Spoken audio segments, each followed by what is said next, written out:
Hey guys, this is Anastasia Autumnfire, and this video is for my weekly tarot study, and today this week's card is the High Priestess.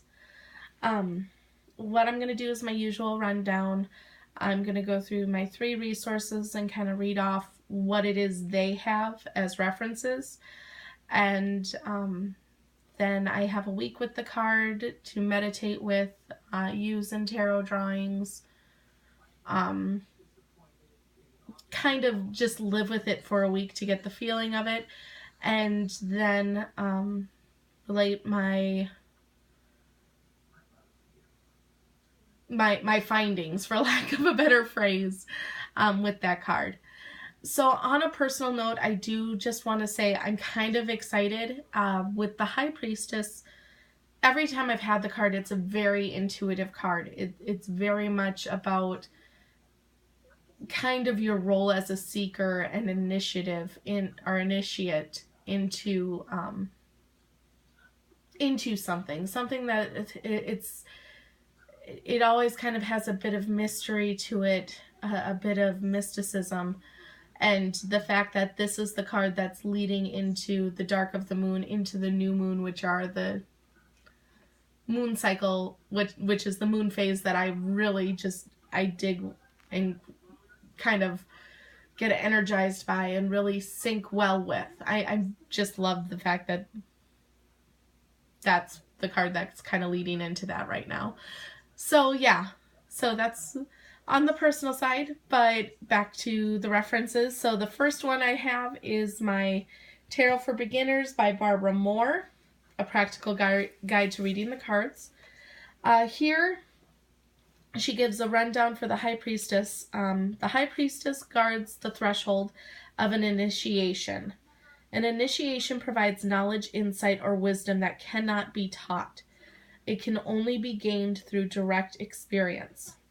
Because she does not share this information, this card represents something that cannot be revealed at this time. The High Priestess is connected with water, which, as author and teacher Kim Huggins points out, indicates her ability to understand the flow of the ever-changing future. The answer cannot be revealed because it is changeable, and it depends on the initiate's reaction. In addition, it is only by experiencing the events to come and not knowing about what's ahead that gives insight, knowledge, and wisdom, all that may be learned. The core meaning of this card is something that can be understood only by experience. I do just kind of want to touch on that. I really like that snippet. In most depictions I've seen of the High Priestess, she is on the cover of this book, so I'm going to show that's the Universal Rider-Waite. So she has the crown. Some say the Isis crown. For me, it's the goddess crown because it resembles the three moon cycles, or the three aspects. My card also with the Crystal Tarot has the same crown depiction. It's not a surprise that the planetary alignment for this card is the moon. But for me, she resembles more of a crone aspect in that way. A lot of people, I think, relate the card to the full moon aspect. Full moon is more for me a motherly figure, kind of the Empress card. Whereas because the High Priestess is about knowledge that cannot be told, that relates to me much more to the crone aspect. A wise woman or a crone for me is that ancient woman who has this great intuition, she has this great knowledge, she has this amazing wisdom, but she doesn't always impart all that she knows, or even a fraction of what she knows with those that seek her out. Instead, she inspires them to find the wisdom within themselves, or she encourages them to take the next steps for them to discover the answers for themselves. So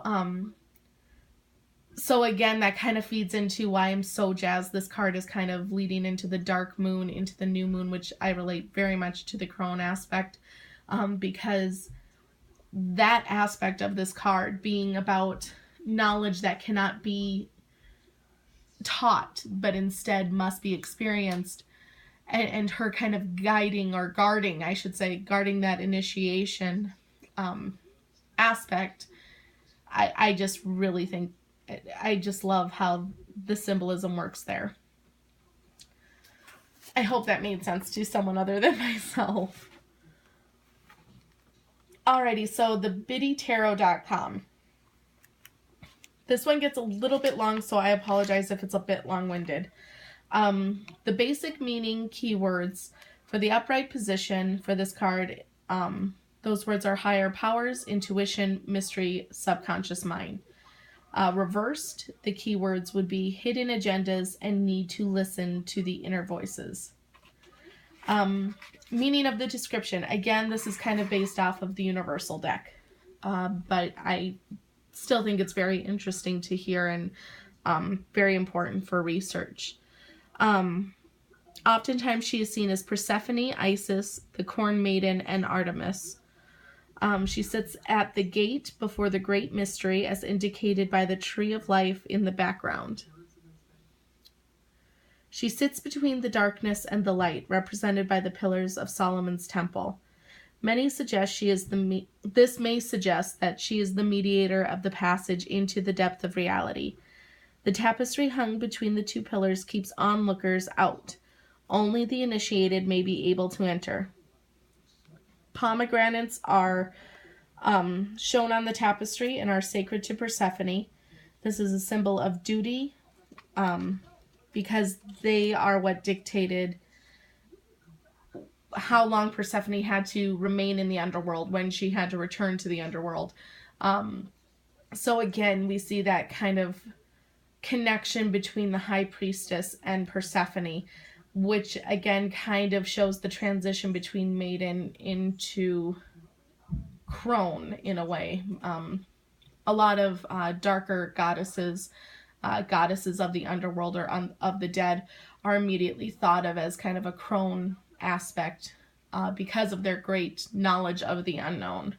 So I don't know, that's just something that resonates with me personally, is that aspect.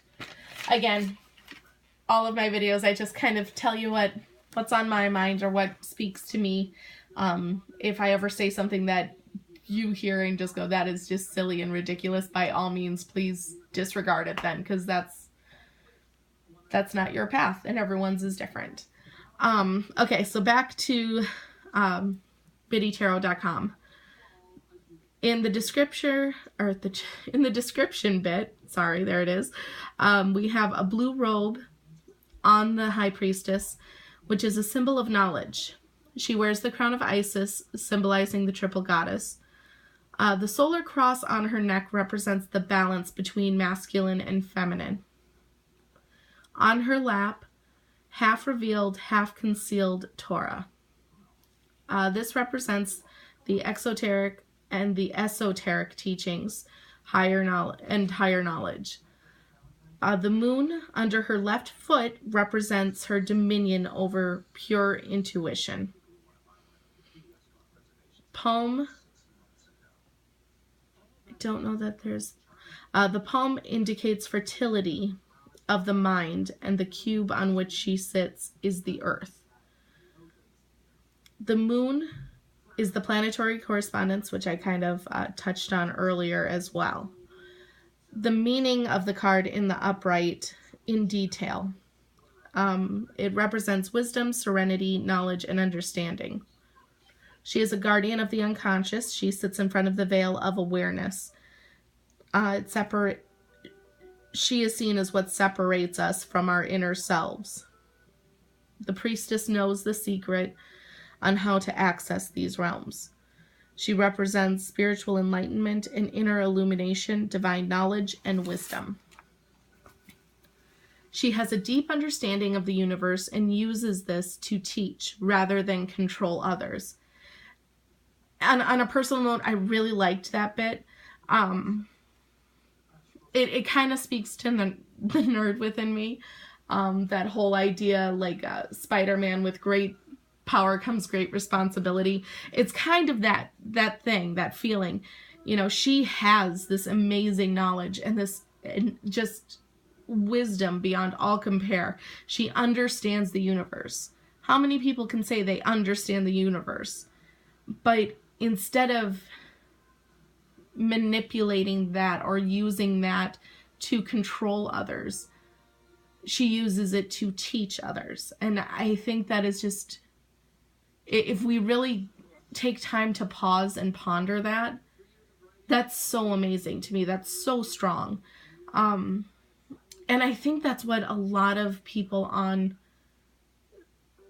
spiritual paths kind of do. We begin to understand the kind of power that we have within ourselves, that we have within the universe, that we can harness if we really tried.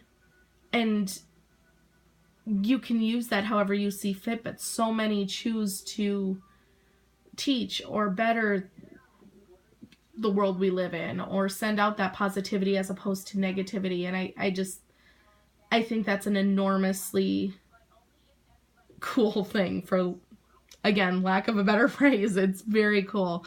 And I really like how that sounds and how that plays out, that she has this understanding of the universe but teaches as opposed to controlling. Because in this day and age, I don't know many people that would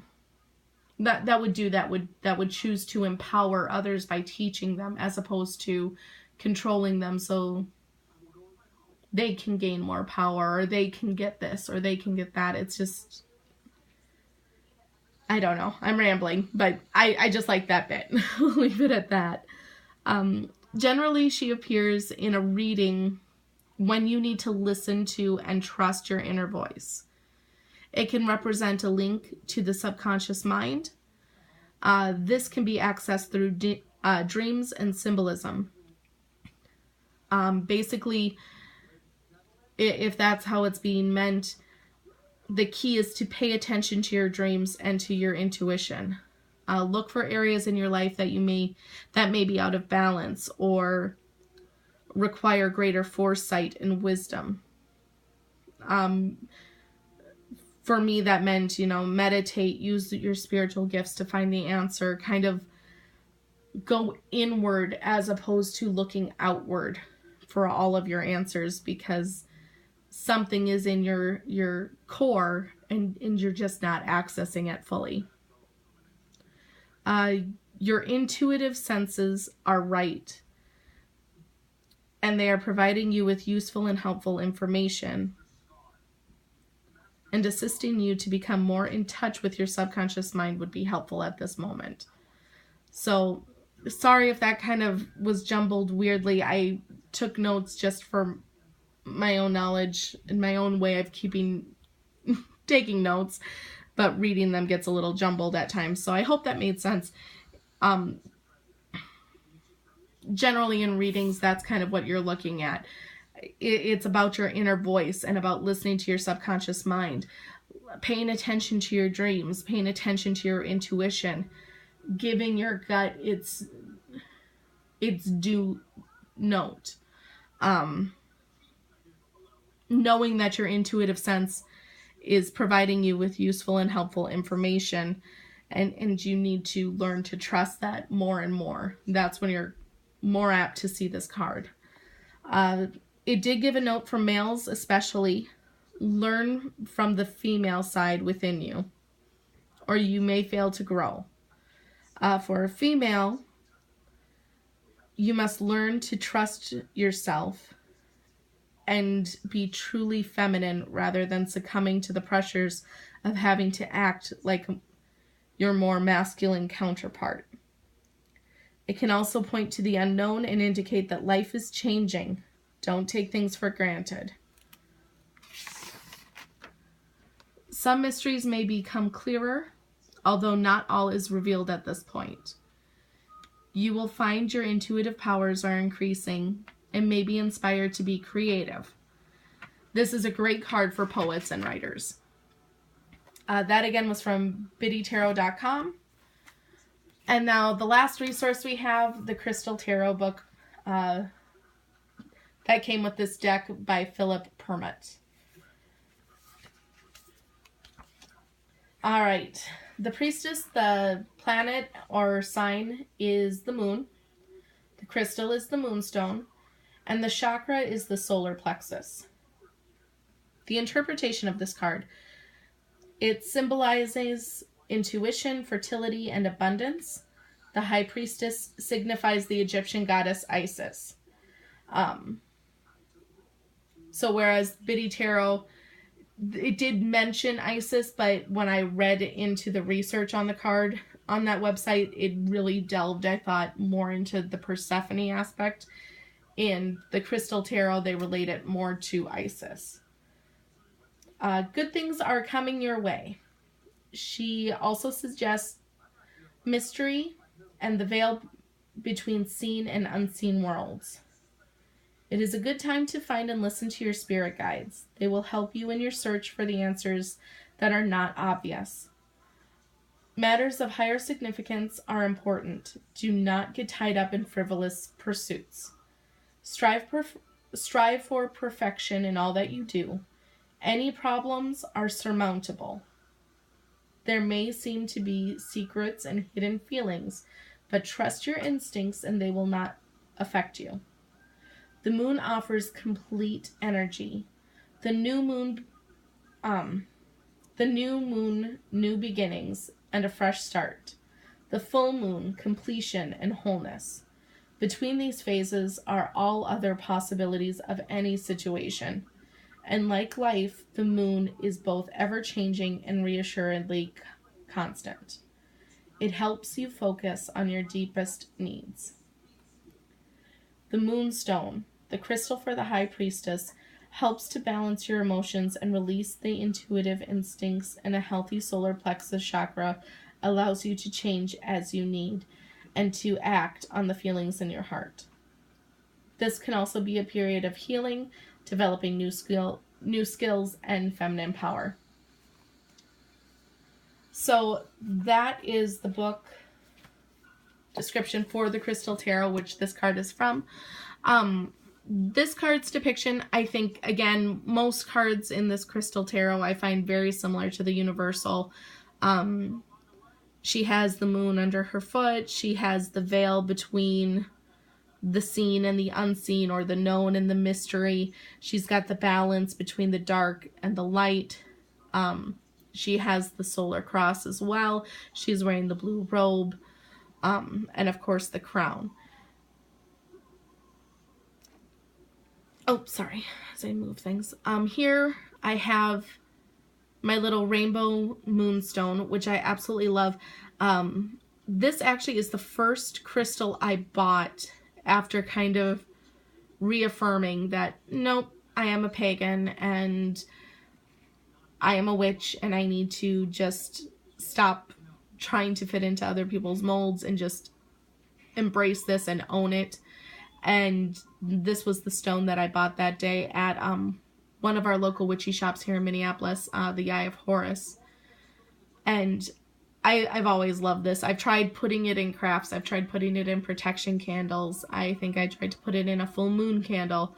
And every time it just doesn't stick. It doesn't stay. It ends up popping out somehow. So I've taken it to mean, nope, I'm supposed to just kind of have it with me at all times. So it is a stone that I keep very close to me. And then here is just a regular moonstone that I purchased at, this I actually purchased at a Halloween store that's down the street from me. It's got Halloween costumes all year round, but half of the store is interior decorating, and then they've got some new agey things, and they've got a bunch of little crystals and stuff, and so I bought this there. So that is kind of it for the High Priestess. I went through the references. kind of showed you where I'm starting off as my jumping point. I am making this video on a Tuesday. Yesterday I ended up doing a video on an elemental totem and just kind of ran out of steam to get this video made and up. So I've already kind of had a day or so with the High Priestess influence and the Moonstone, and it definitely is a different kind of energy. It's much more. I was kind of expecting more mysticism, but it's kind of, and it could be because it's a Tuesday today too, and Tuesdays usually have that fiery warrior energy anyway. But I'm definitely getting that kind of vibe. I was dealing with some personal matters so far this week, and normally I would just kind of shy away from any sort of confrontation, and instead I'm kind of approaching things as, you know, I'm not here to mother everybody. I'm very much just trying to be my own person, and if you really want to,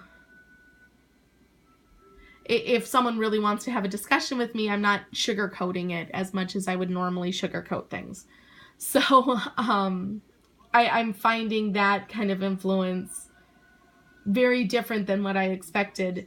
And like I said, it could be other energies as well, but so far that's what I've kind of been finding this week, is that kind of fiery and confident energy. So yeah, that is the start of the week. I'm sorry if this got kind of rambly as well. I like I said, I'm kind of in a weird mode. I know this is kind of my time of the month. The waning moon going into the new moon is usually when I'm really energized and really all over the place and really connected, but at the same time really hard to focus because my mind is going a mile a minute.